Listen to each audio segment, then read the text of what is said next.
今次嚟到深圳美景閣酒店嘅餐廳，位於6樓，座位舒適，而且風景優美。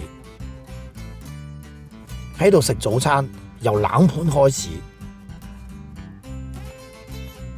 呢度嘅款式都唔少，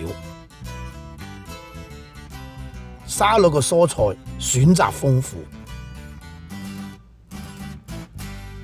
乳酪放喺水果嘅上邊。凍肉除咗香腸之外，仲有火雞同埋燻魚。睇完凍食之後，我哋睇睇熱盤，有西式嘅香腸同埋中式嘅油炸鬼。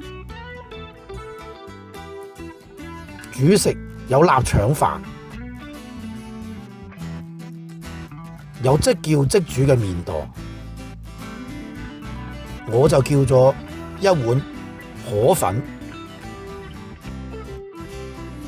至於粥類，總共有3款，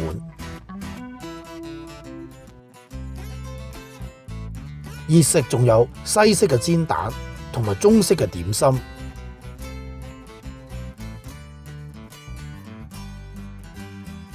甜點方面有3款嘅中式炸物，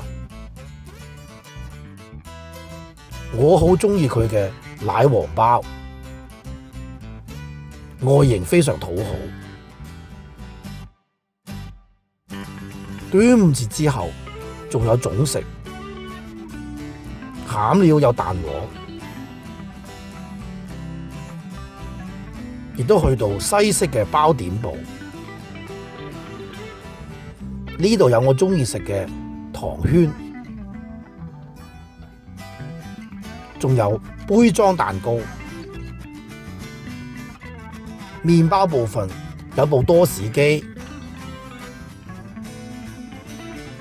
除咗糖圈之外，仲有德國嘅鹹圈餅。